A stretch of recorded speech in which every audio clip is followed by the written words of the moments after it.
Want to start with Yep, we're recording. Okay. Comments from citizens present. Anyone would like to make a comment to the committee? Hearing none. Oh dear, hang on a second. Approval of the January 12th minutes. Move approval. I'll second. Any discussion? Hearing none. All in favor of approving the minutes, please say aye. Aye. Aye. Opposed, minutes are approved. Number one, hearings and appeals. Appeal of a denial of the operator's license for Ryan Prentice, employee of Dickey's Barbecue Pit, 8225 Greenway Boulevard, Suite 200. And Ryan, I'm assuming that's you here. Yeah, that's me. Okay. So this one was based on a couple of things. One is the incomplete omission, a significant omission left on the application about an OWI conviction. He listed two here, one in 2014, one in 2016. There was also one in 2007. Just also more for information, there's a little bit of a history as far as licensing issues. 2015, he documented this, actually says 2017. In our records, it looks like it was 2015, issuing to an underage person.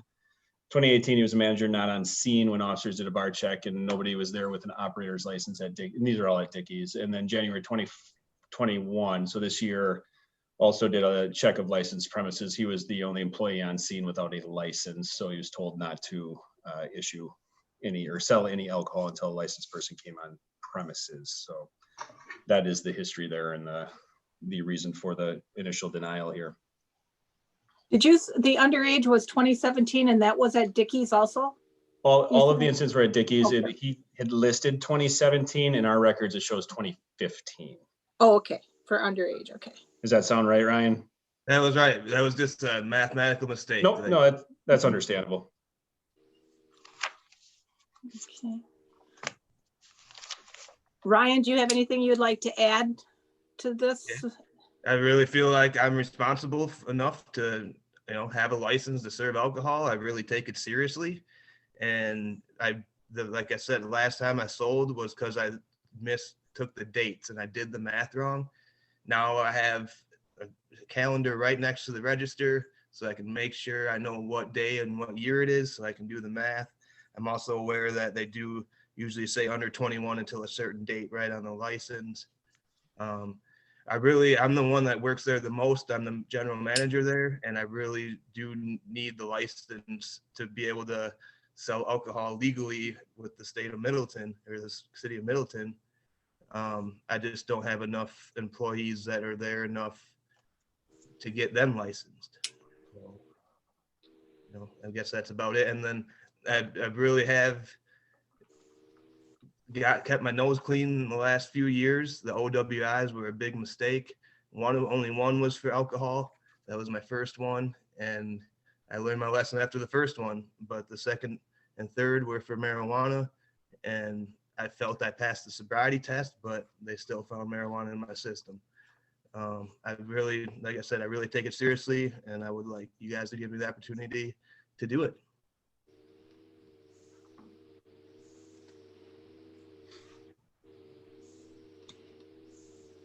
Dan or Katie, do you have anything you'd like to ask? Is there no one? This is a problematic application for me. Is there no one at Dickey's more qualified to have a operator's license? There's another one that has an operator's license, and he's my night manager. So he's there at nights. I'm there during the day. I would have to literally get 3 other people operators license to cover the day shifts. And I've applied with 2 of them in the past and they were denied as well. So I feel like I am the best candidate. I feel I am the most responsible there, and I feel I take it the most seriously.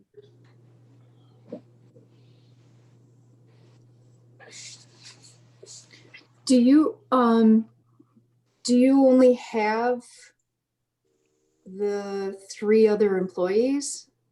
I have 5 employees, so it's really a small group of people. And those other 2, you said 2 of them were denied, and then there were 3 others? One already has an operator's license.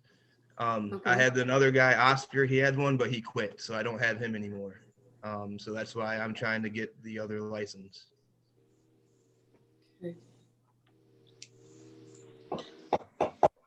Jeremy, did you say since 2018, have there been any issues since 2018?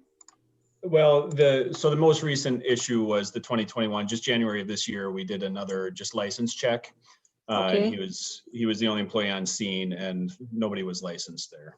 Okay, okay, No citations issued or anything. That was okay. And Okay. that I thought I was already licensed. That's why I didn't pursue doing it earlier, because I thought I was already licensed. Because I'm pretty sure I held a license, a couple of years ago, a year or 2. Has he held a Middleton license? That I don't know the answer to. I don't have the history of that. Lori keeps that stuff. I'm almost 100% I can, sure. I take that back. Let me, I'm pretty sure back in that incident, or no, I'm sorry. The one of the incidents, somebody, Ryan, you didn't have a license, you were on scene, but one of the other employees did. Was that Oscar? Has he been a longtime employee? Josh is the one that's a longtime employee. He was the one, he was going to be coming in a half hour after the cop showed up, which I know was not an excuse, but he was going to be there. So yeah, that's something that Lori keeps track of.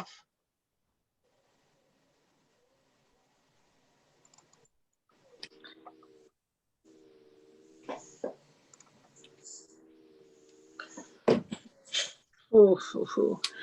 Yeah, who is, I'm Yeah, not me too. comfortable with this. It's since 2018, other than what happened in January, have you had any you've kept pretty, I don't know how to exactly word this, but has there been anything in your life that makes you feel like you're more responsible since 2018? 100%. I've actually been seeing a counselor for the last couple of years. He really got me straightened out, feeling better about myself and the way my life's going. I really feel like I'm more responsible and ready to have a better adult life, which means financially, spiritually, just with friends. I've been in a lot better place in the last couple of years. How long have you worked at Dickey's?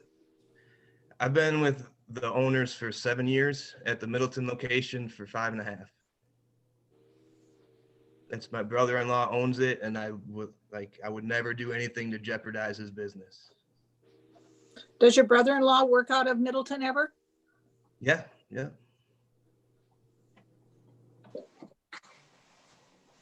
Is he the one you said is the night manager? No, he's not the night manager, Oh, okay. but he's not there enough to be he lets me run the restaurant, and he just kind of keeps the money flowing, I guess, or paying the taxes, and those are the things I don't do there. Okay.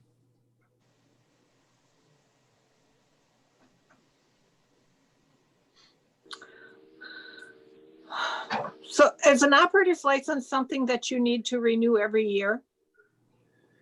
Every 2 years. Yeah, I thought it was Every 2 years, okay. And how long had you had an operator's license, or how long have you not had an operator's license? I had one in Columbia County for 4 years at least. I bartended there. Then I came to Middleton, and I only needed to have one for a couple years. Like my brother-in-law said he was renewing it, and I didn't, so I didn't think any problem, and I thought I still had one. But then when the police came in, I was not able to find one. So then I called the city, and the city said they didn't have one on file. Then that's when I tried to renew it. And then you guys denied it. Kathy, the current period goes from July 1st of 2020 until June 30th of 2022. So it's been, the soonest he could have had one would have been June of 2020. Okay. possibly, but So he did not have one, or Ryan, you didn't have one from June of 2020 until even in January this year. So you were like with 7 months at least without a license. Yeah, I guess so.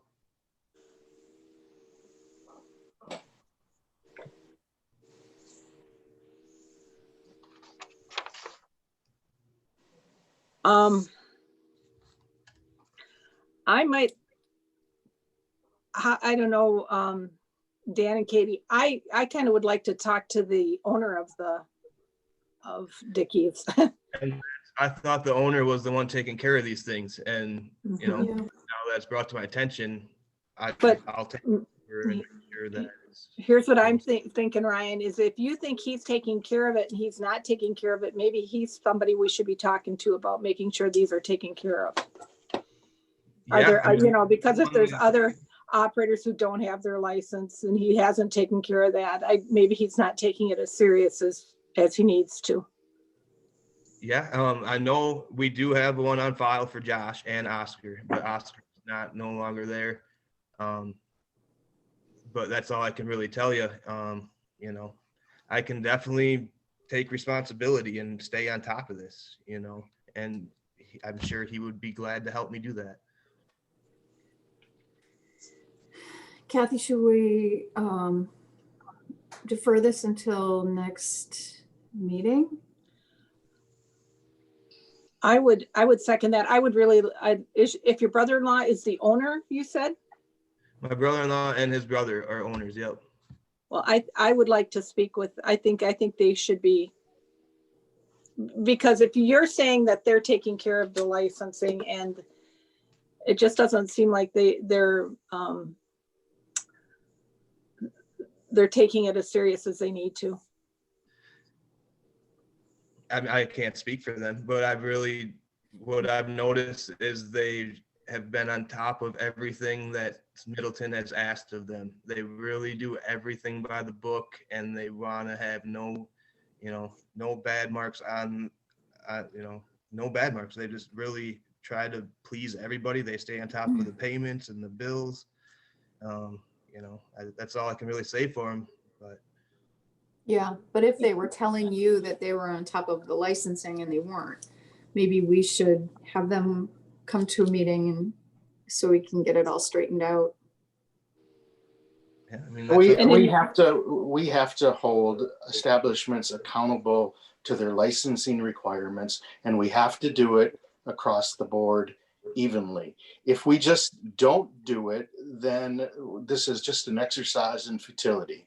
So at this point, I am not in favor of granting a license. I will go along with the deferral, and if that's the motion that you want to make, until we talk to the owner. And in the That's how I meantime, they feel can, about it. yeah, in the meantime, they can pursue their operator licenses that they need to get, because obviously they're short of operator licenses. And if you got one, if we were in the future to grant you one, that would be just bonus. But right now, I think they should be looking at making sure they have enough operator licenses, and we want to see them at the next LNO meeting. yeah, I mean, I can let them know. What should I tell them? So is that your motion, Kathy? Yes. Katie, are you okay with that one for a second? Yeah, Or I'll second. you made the motion to defer. I seconded. Oh, I'm right? sorry, Katie, are Yeah. you? Yeah, Yeah, Okay. and I would second that. Okay, Jeremy, I'll do that. can we send a notice to them, or how do we ask them to come, or what do we? So Ryan had sent Lori an email asking to appeal, and then I replied to Ryan and invited him to the meeting here. So I think we could do the same thing for next month. So Ryan, if that's the way they want to go the next month, so the LNO meetings are the second Tuesday of every month. So that would be March 9th at 5:30 p.m. again. All right, and then just click that link to check the passcode and stuff. Yep. Yeah. So the same thing on that website I cited for you, the city website will have all of the information on how to get to this meeting here for next week as well. So and if you have any questions, you have my email. You can shoot me any questions you have. Sounds good. Okay, we have a motion and a second. Any further discussion? Hearing none, all in favor of deferring this and asking the owners to come in for the next meeting? Aye. Aye. Okay, that's the motion. Thank Thank you, you. Brian. We'll see you next month. All right. Thank you, guys. I appreciate it. Thank you. Okay, let's see, we have some, how many of these can we do together of the Hofelt Capital Flight? I think the first two and the second two, Laura, Okay, correct me if I'm wrong. license The and permits. first two are for Rock the Ramp. Yeah, okay, the first two, application for special event permit for by Capital Flight, Matt Hoffelter, contact person for the 2021 Rock the Ramp on July 23rd, 2021, the Capital Flight Hangar, and also the application for that same event for the outdoor amplified sound permit for a band from 5 to 10, same day, Rock the Ramp. Yeah, so Matt's on the call, so I'll let him kind of speak to his plans, but fairly similar to what he was proposing last year. There's still some moving pieces, and so he will be needing to come back later with, they're looking to have an air show again. They are looking to have fireworks, so they'll need a permit for that. They are in the process of becoming a bona fide club, so looking to potentially have a temporary Class B license to cover the liquor. So yeah, there's still, and then just with COVID, obviously things are pretty fluid, but I think the hope was that something might be able to be approved with a contingency that he could review the plan later with you. So I'll pass it along to Matt to kind of chime in. Thanks, Laura. That's exactly right. This is essentially just a reboot from last year that we, of course, had to postpone. We don't call it canceled.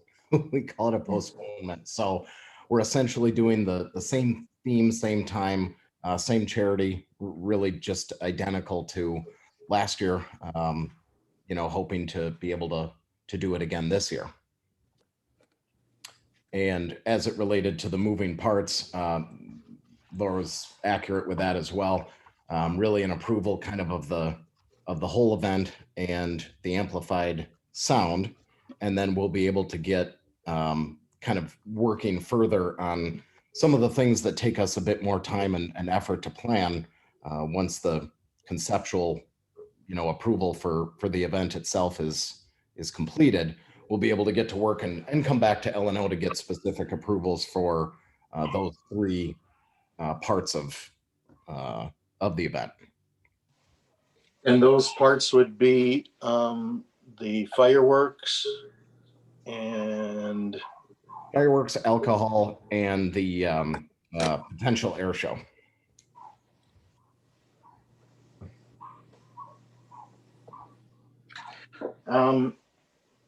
does anybody remember how do we license the air show? How does that? I think, Matt, you correct me if I'm wrong, but that goes through the FAA, correct? It does. We have to get approval from the FAA to be able to do that within our airspace. And we were going to bring that approval back to L&O to share with them, assuming that we got it, so that the city could sign off on letting us do that. It really is in the FAA's hands, but we certainly want the city to be aware and be supportive of that part of it as well.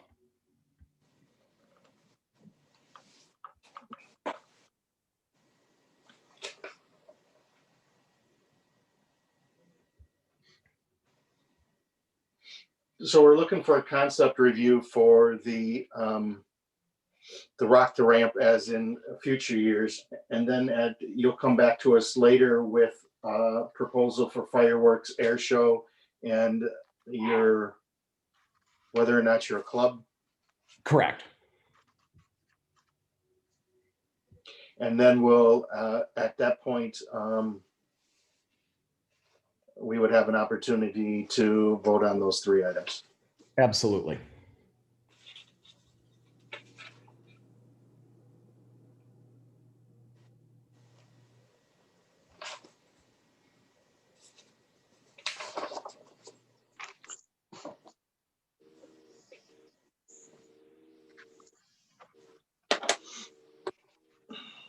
Okay.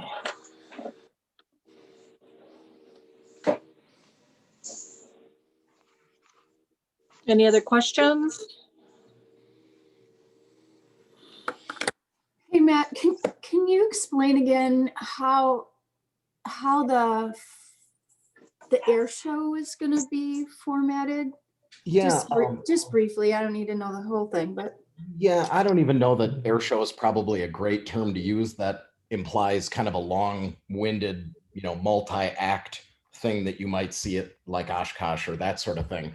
One of our good friends is a Red Bull Air Race gentleman and does aerobatic demonstrations at things like Oshkosh, and he will be doing that.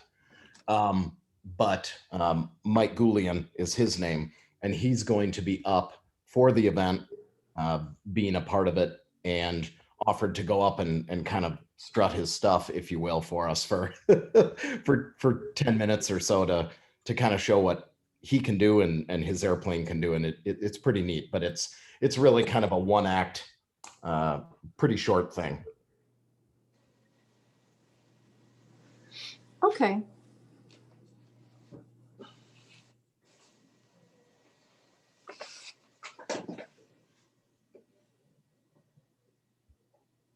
Well, I would move approval to the concept and to the amplified sound with the contingencies that the fireworks, air show, and any alcohol comes back to us at a later time to approve or not. I'll second that motion. Further discussion? Hearing none, all in favor of approving the July 23rd,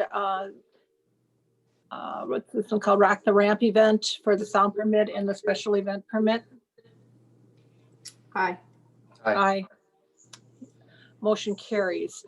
Items 3 and 4, application for special event permit by Capital Flight, Matt Hofelter, contact person for the 2021 cruise in on August 14th, 2021 at Capital Flight Hangar, and an outdoor amplified sound permit for the same date from 10 to 3 on 8264 Airport Road. Yeah, so this would be a first time event and slightly different, no alcohol up for this one. And right now I think food carts are tentative. So I'm gonna let Matt kind of fill you in on the concept of this one, but just another large event that would be taking place at Capital Flight. Yeah. So I was approached by an organization, certainly a passion of mine is cars as well. And I was at an event, a cars and coffee event, and approached by some of the folks there that we were having a conversation with, and also having a desire to do more community events at the airport. Conceptualized it's a car show at the airport, and call it a wings and wheels style event, that sort of thing. But the Cars Curing Kids organization, which is a bunch of vintage and collector car folks that have put together a nonprofit that helps fund experimental and groundbreaking pediatric medical treatments at the UW Children's Hospital. So really funding dollars to help research there and collecting those monies and things through corporate sponsorships and attendee donations at these car show events. So neat thing to be able to share the airport with a lot of very neat collector and vintage and exotic cars. So we have put this together. I've worked with Rich Morey, airport manager, about how and where within the field that this would happen, but essentially an afternoon family event. Again, like I said, Laura said, from 10 to 3. We'd like to bring food carts out to be able to feed and water the attendees, and have a band that would play in the background sort of that day. oldies type band, that sort of thing. So really neat family event for a great cause and a bunch of really cool cars at the airport. How many cars are you expecting, Matt? They tell us that we should expect somewhere between 300 and 400 cars. Oh my gosh, Wow, that's quite a show. that's a lot. It's a lot of cars. And we, when the EAA pancake breakfast happens and they park in the field, much like we do for Rock the Ramp, but Rock the Ramp has more aircraft in the field than cars, but they'll have, many times 400, 500, and 600 cars, in the big field between the terminal and our hangar. So we certainly have that capacity and then some. So, but yes, we're expecting and hoping for a large turnout. And you've worked with Rich on this, and he's signed off? He's excited about it like us.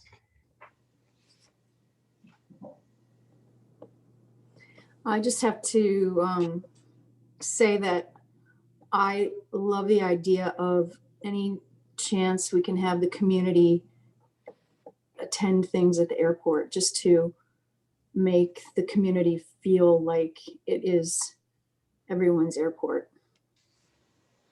Thank you. And it really is kind of one of more community things that we'd like to do. Some things on slightly smaller scales, but movie night at the airport. We'd like to do a Halloween trick or treat event where children can go around to the airplanes that fly in or that are on the field and trick or treat to the airplanes. So, just a lot of neat events. And as COVID allows us to do more of these things, we'd certainly like to do more of these community events. And with food trucks and things like that, it makes it relatively simple for us to set up some infrastructure out here and have a great time in kind of a bunch of different ways. But absolutely getting the community out here as much as possible.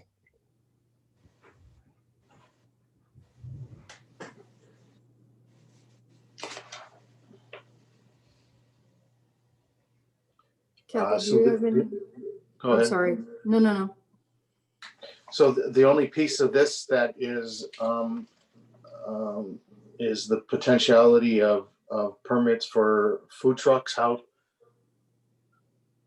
And I believe that we will. The food truck and the airport are kind of natural allies because we don't have any infrastructure to be able to provide food and drink really for folks. So the ability to have those folks, and I know Middleton has kind of a list of available trucks, and we'd certainly want to use any local, very local Middleton folks if we could, that have already paid their permit fees and that sort of thing. So we would certainly choose from that list and bring a couple of them out for these events. It just makes a lot of sense because, as I said, we just don't have the infrastructure to do Sure. that. It's a perfect fit for the airport. From a licensing standpoint, do they have to come back then when they know who those operators would be?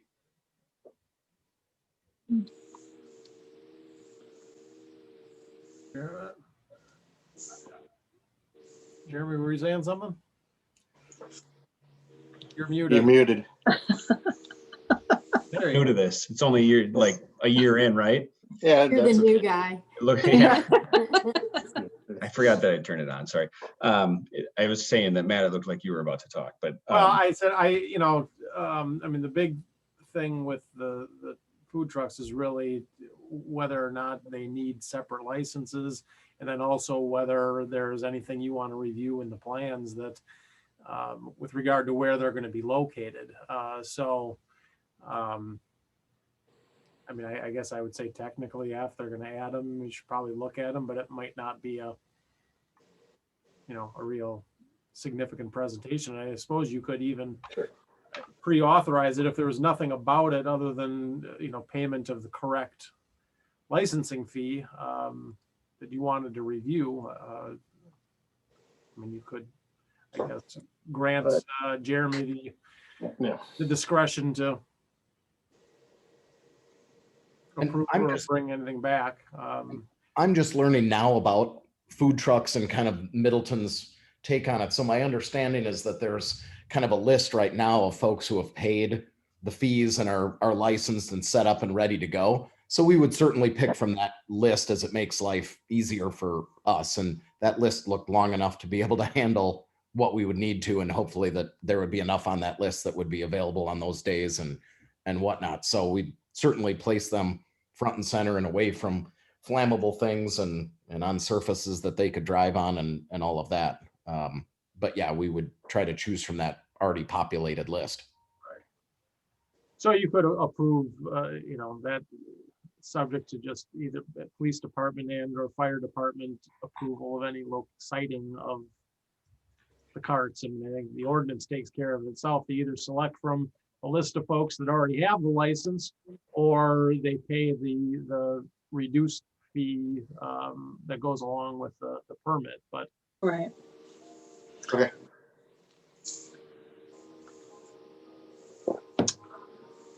Well, I'll make that motion to approve both the event and the amplified sound. I'll second that.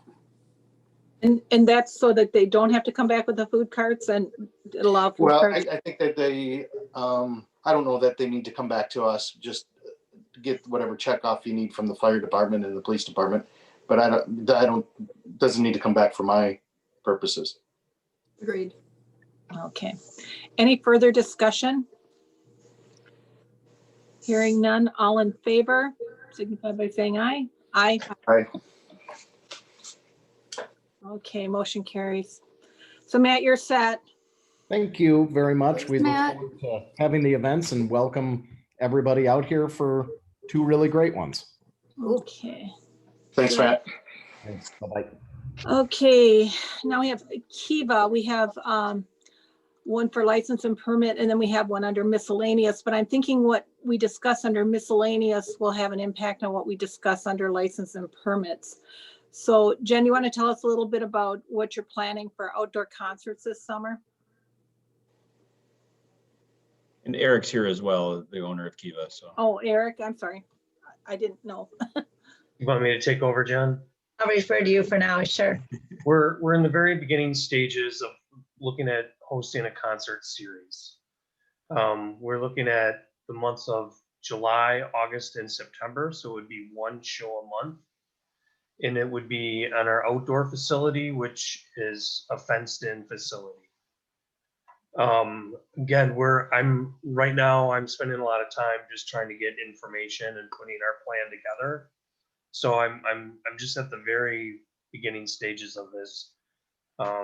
As far as I think the application goes, we're talking about being done by 10:30 at night. We want to, as far as these concerts go, we want to be done early enough so we can get things cleaned up and get everybody out the door at a reasonable time. Do you know what day of the week you're thinking? Friday or Saturday? Weekend, Saturday. I think they're all set for Saturdays. Okay. And these you would be said that was live- once a month? Correct, once a month. Live bands. Live bands, yes. Okay. So that's what you're thinking for the concerts. Right. Okay. Eric, Now, this is Katie. Can I ask you, the application for renewal of the outdoor amplified sound permit, is that something separate from the concert series? That is separate from the concert series, and that pertains more to kind of the day-to-day events that go on at Kiva. We also, and Jennifer could probably elaborate on this a little bit more, but she's working with different organizations where there's different like fun runs, that type of thing. Jennifer, why don't you go Got on? it. Sure. So there's a number of events. Like Eric mentioned, some of them are the runs, like the Haunted Hustle, for example, that happens the weekend usually before Halloween, where they're set up in our parking lot and have a specified run. And the music starts 8 o'clock, 8:30 in the morning. And the reason why we've asked for it that early is there's several runs that will have some sort of either DJ. They usually don't have a band, but some sort of DJ or microphone system. And then we have it going to midnight because we have often events that, and the sandbar has music up until about midnight, sometimes during the week and the weekends. So that kind of that should cover all of our events. which isn't any different, Laura, correct me if I'm wrong, than what we've asked for, what we've had in the past. Last year, you didn't have bands on your application and you weren't approved until 1 a.m. We only approved it till midnight. So it's not actually a renewal, I don't think so. Right. Um, It is slightly different. Go ahead. Yeah. But you said that you would, it sounds like you would be agreeable to having it only go to midnight, correct? Jim? Correct. Correct.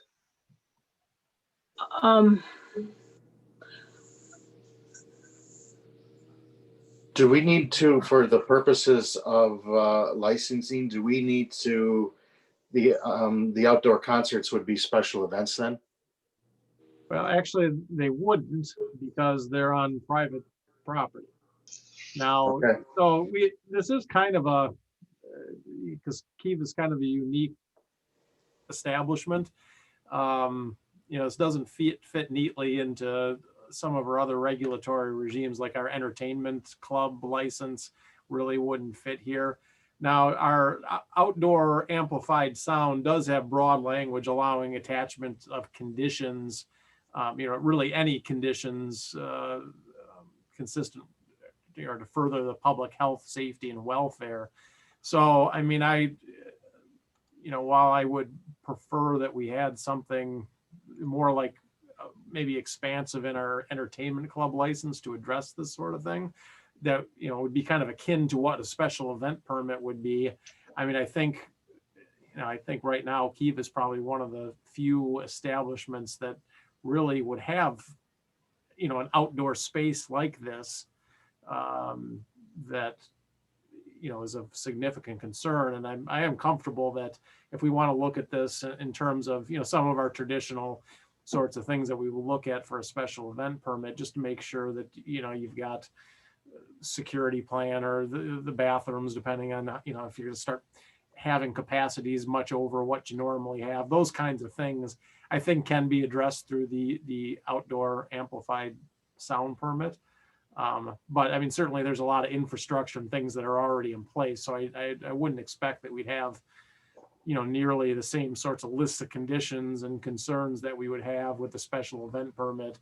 We wouldn't have the insurance requirements and all that because they've got their own, insurance for the business and everything. So, I'm comfortable that any broader concerns that come about because this is a concert is clearly a different sort of operation than just regular sports and things that are in normal business there, that to the extent there are any concerns, I think those can be addressed as conditions of the outdoor amplified sound permit. But then wouldn't that be, so that would almost dictate separate amplified sound permits for each of these events then?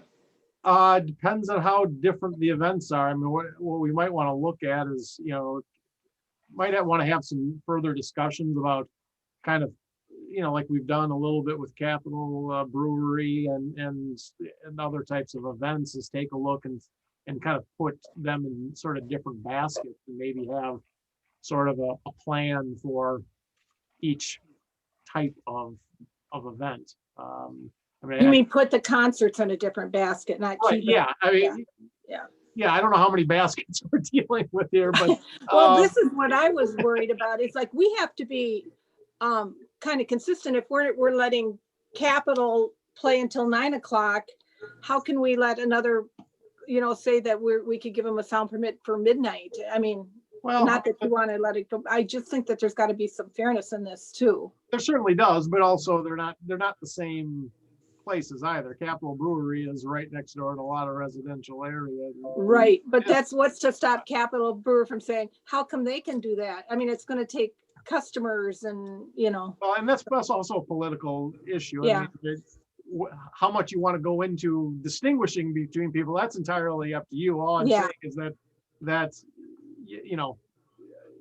different circumstances can justify different decisions, but how much you want to get into differentiating all that's entirely up to you. Yeah. Jeremy, last year last year is completely different. Yeah, there was nothing. There was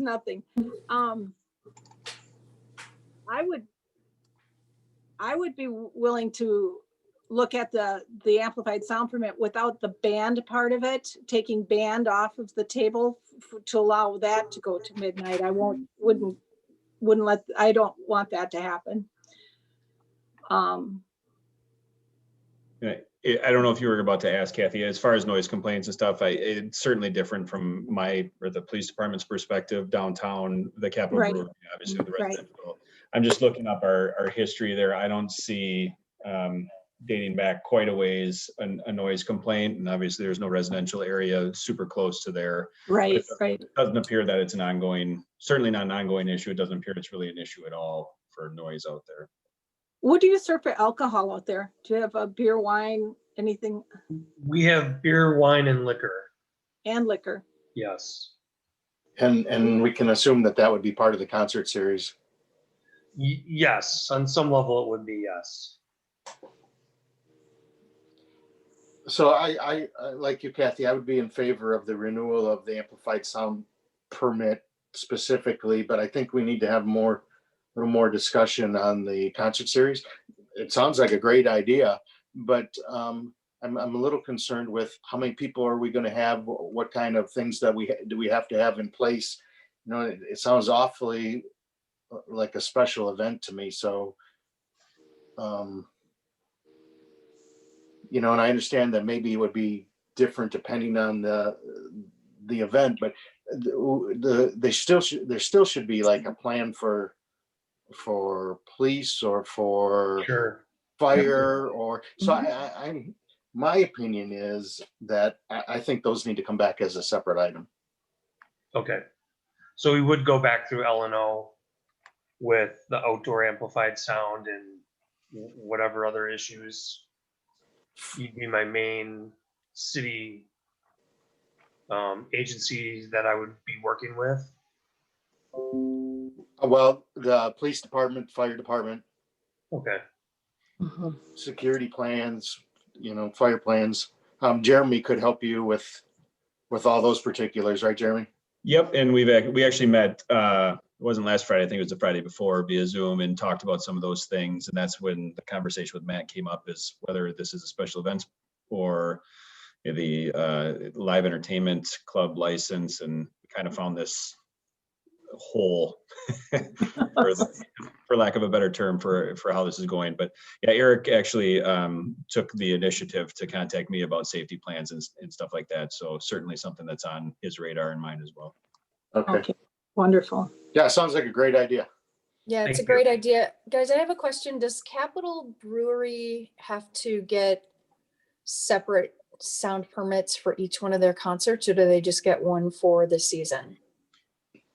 Well, that's interesting because last year, or actually maybe it was the year before, so they have a permit for Monday through Thursday, one for Friday, Saturday, and Sunday, I think it was. I sent Yeah, those. there's 4 different ones. Yeah, and then they started, when Kevin took over, Kevin started doing the amp sound permits and special event permit, actually amp sound only, I think, for any wedding events that they were doing. So I think they took that upon themselves. That whole, like, I forgot what you guys called them, but that was before my time, where they got X number of. They were calling them mulligans. You know, they've Mulligans. been doing it for a long enough time, and Yeah. so they.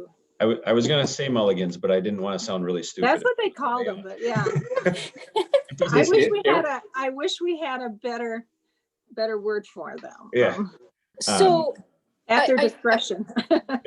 so theoretically, Kiva could apply for a special event permit, one of them for Saturdays, 3 of them, 1 permit.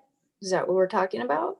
Well, the special event permit's not needed by the way our ordinances are currently written. So I think Okay. the sound is what Matt is saying, is they could have Yeah. either I one believe or. And we've issued sort of outdoor amplified sound permits for blocks of, where you got, kind of a consistent type of use going on. But like I said, the bands may be a little different thing, but, depending on how many different types of events you have, we might be able to kind of figure out, okay, this is, a couple different event types where you're going to have certain plans that get followed, and makes approval easier. You may have to depending how they come, may have to get separate outdoor amplified sound permits for maybe real special events.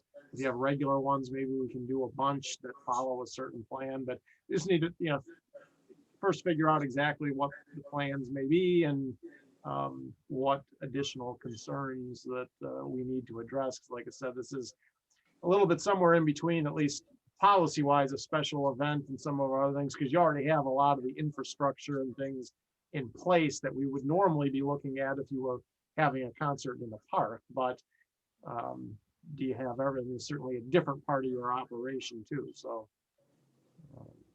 So we're asking them to come back once they have the security plan in place. Right. Okay. To deal with the band, the outdoor band aspect. I would like to do the amplified sound with this one that goes from 8 till midnight without the band, and then have a separate amplified sound permit for the band and how they want to use that for the different time that it would be used. And if it means, for that block of, what'd you say, July, August, September, one Saturday per month or something, we could do something together, I would think. Okay. Okay, that all makes sense. All right, Kathy, is that your motion? Oh, I can make that motion. Okay, I'll second. Oh, Go okay. ahead. No, Go ahead, Dan has it. Any further discussion? Any other questions? Eric, Jen, any other questions on this? Okay, good. All Thanks in so much. favor? Aye. Aye. Hi. Thank you. Okay, Thank you. Thank you. you're welcome. All right, looks like that's the end of the agenda. That was pretty quick. That was. All right. Okay. Move to adjourn. Second. Now, I was gonna say, Jeremy, the minutes are getting a little tardy. I think, what did it take you, 5 minutes last time? Well, I got to type at the same time. I got this other keyboard and on my laptop over here. This one's gonna take a little longer. I appreciate how quick they get out. Oh, they are, that's amazing. I appreciate Yeah, I was that. like, whoa. That's I will definitely try to get them out tomorrow. I'll see what I can do. Maybe tonight. So Not a problem. You as always this- get them out quickly. as this the recording stops, it takes like 15 minutes for it to load to my computer. So that's usually what I do in the 15 minutes. So. Wow. oh, wonderful. Or get home early and stay warm. Well, stay warm, definitely. Yeah. Hey, Matt, I wanted to check, did you have any luck on the train whistle thing? Well, I haven't gotten any more justification out of Madison. So now, Okay. I just need to kind of, we've confirmed that they've done it, but Yeah, other than being told that they think it's just a, public improvement. So we did it. okay, all right. Well, just so it's on the radar yet, that's all I Yeah, wanted to know. it's still, yeah. Okay, very good. Thank You you. bet. Bye. Bye, Thanks, everyone. guys. Thank you. Thank you.